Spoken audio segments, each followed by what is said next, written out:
Ongoing developments in West Africa are deeply troubling. Military coups in Mali, Guinea, Burkina Faso, and Niger threaten the democratic progress we have worked so hard to achieve within the ECOWAS community. African nations must take ownership of their security, and the African Union needs to strengthen itself to be able to respond swiftly to threats. These coups are stark reminders that democracy is indeed fragile and must be continually nurtured. In Ghana, however, we will remain resolute in our commitment to democracy. As my presidency draws to a close, I want to assure this Assembly that the upcoming 2024 elections in Ghana will be free, fair, and transparent. Ghanaians have demonstrated time and again in the last 3 decades their strong attachment to democracy, which they will not permit to be undermined.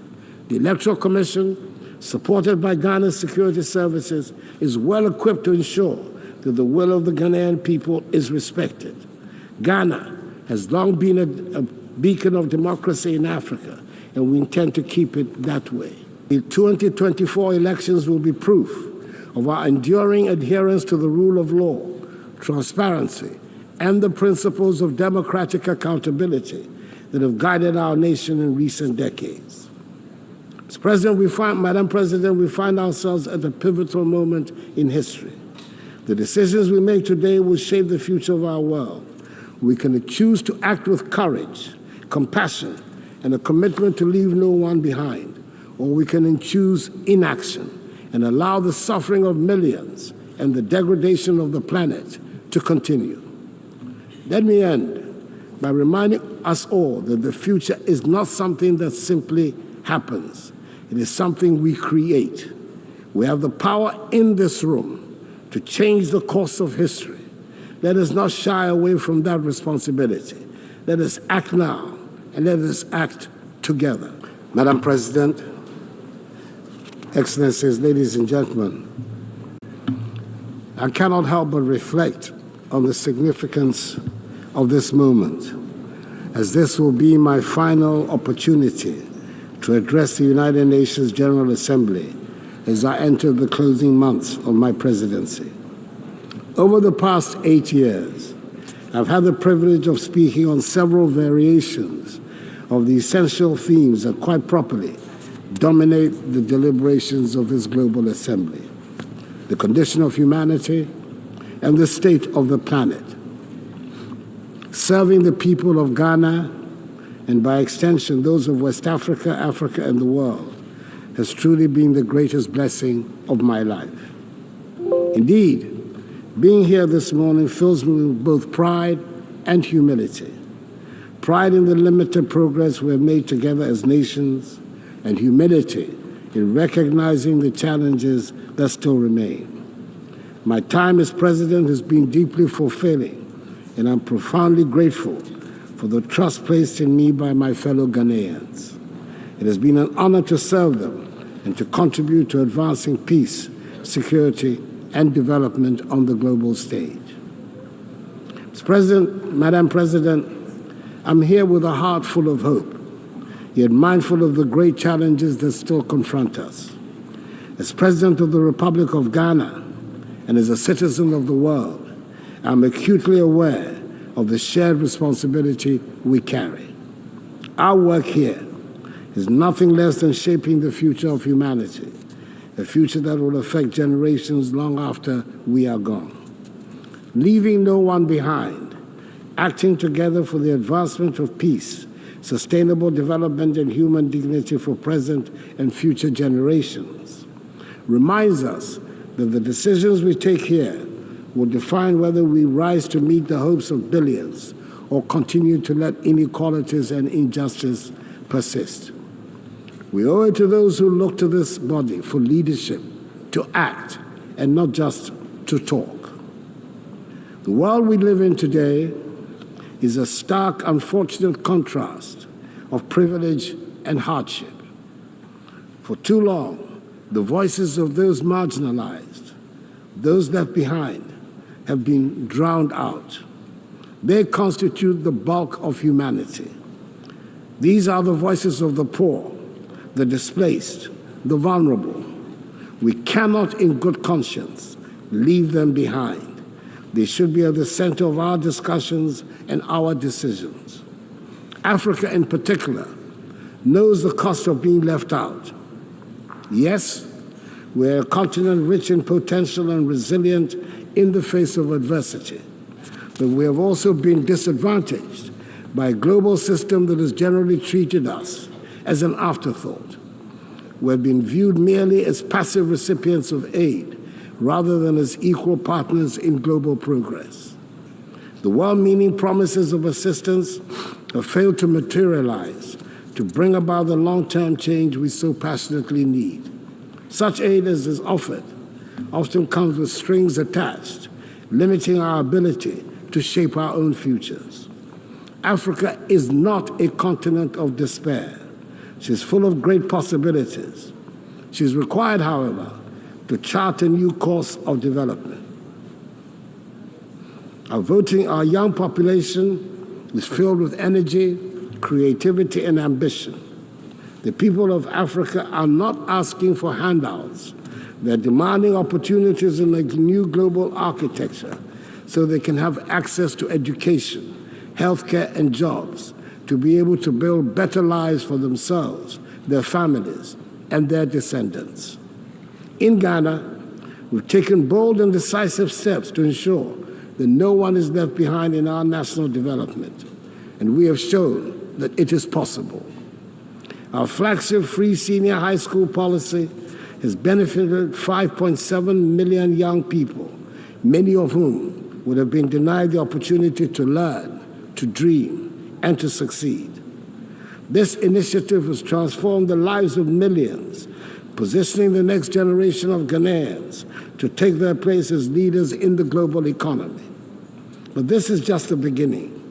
We need a global commitment to ensure that every child, no matter where they are born, has access to quality education. A world where children are left unprepared for the challenges ahead is not a just world. Beyond education, we've also prioritized healthcare for our people. Through Agenda 111, my government has embarked on the largest ever healthcare infrastructure project in Ghana's history. This initiative is constructing 111 hospitals across the country, ensuring that even the most remote regions have access to modern healthcare facilities. This is part of our broader goal of ensuring that no one in Ghana is left without the basic right to health. We've also taken significant steps to boost food security and economic growth through the Program for Planting for Food and Jobs.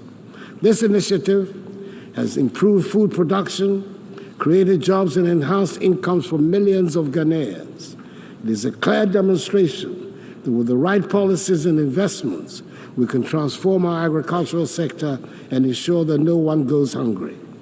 In the same vein, our one district, one factory policy is transforming the industrial landscape of the nation, generating the structural transformation of our economy, which is our major strategic objective. And in addition, Ghana has embraced in full the teachings of the Fourth Industrial Revolution and is actively pursuing an agenda of digitalization. Under my administration, we've revolutionized public service delivery by integrating technology into governance. From the introduction of the Ghana Card, which has streamlined identification and access to services, to the digitalization of the country's land registry, these reforms have enhanced transparency, efficiency, and accountability. Digitalization has improved the lives of ordinary Ghanaians and has also laid the groundwork for sustainable economic growth in the digital age. And let us not forget the strides we have made in enhancing the rule of law and governance through reforms in the judicial system, strengthening our democratic institutions, and promoting transparency. Ghana continues to be a beacon of good governance in Africa. We have enacted laws and implemented policies that uphold the principles of accountability and ensure that every Ghanaian, regardless of their background, is protected by the rule of law. Madam President, it is impossible to address the challenges of today without speaking of the contradictions that exist within this global institution. We gather here to discuss peace, but wars continue to ravage nations. We speak of justice, yet justice endures. Take the Russian invasion of Ukraine, for instance. Millions of lives have been uprooted. Thousands have lost their lives, and yet the Security Council has struggled to respond decisively, just as it is struggling to make a decisive intervention in the tragic ongoing war in Gaza and the Lebanon. The structure of the Council reflects a world that no longer exists, and its failure to act in times of crisis raises a difficult question. What is the purpose of the Security Council if it cannot intervene when the world needs it most? Reforming the UN Security Council is a matter of fairness and necessity. The current structure, created in 1945, no longer reflects the realities of today's geopolitical and economic landscape. Africa, Latin America, and South Asia remain underrepresented despite their significant influence on global affairs. This lack of representation undermines the legitimacy of the Council's decisions, and the use of veto power by a few permanent members often paralyzes its ability to act effectively during crises. Reform is essential to ensure that the Council is more inclusive, democratic, and responsive to the complex challenges we face today. The world has changed, and the Security Council must change with it to maintain its relevance in promoting global peace and security. For years, I've championed the need to reform the Security Council as per the Eswatini Consensus, the common African position on UN reform, which calls for Africa to have permanent seats on the Council. It is incomprehensible that a continent of 1.4 billion people has no permanent voice in shaping decisions that affect global peace and security. The time for half measures is over. We need a Security Council that is fit for purpose in today's world.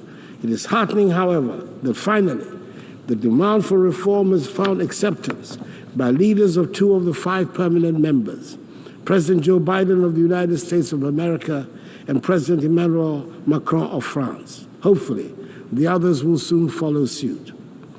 We must also recognize that the fight for peace goes beyond government actions. It is a fight for humanity itself. In Africa, we have often borne the brunt of conflicts, sending our troops to peacekeeping missions with limited support from the global community. While I'm pleased to see the UN now taking steps to finance peacekeeping in Africa, an outcome of Ghana's presidency of the UN Security Council, we must go further. Peacekeeping alone is not enough. We must address the potential causes of conflict, poverty, inequality, and lack of opportunity. True peace comes from investing in education, healthcare, and economic development. However,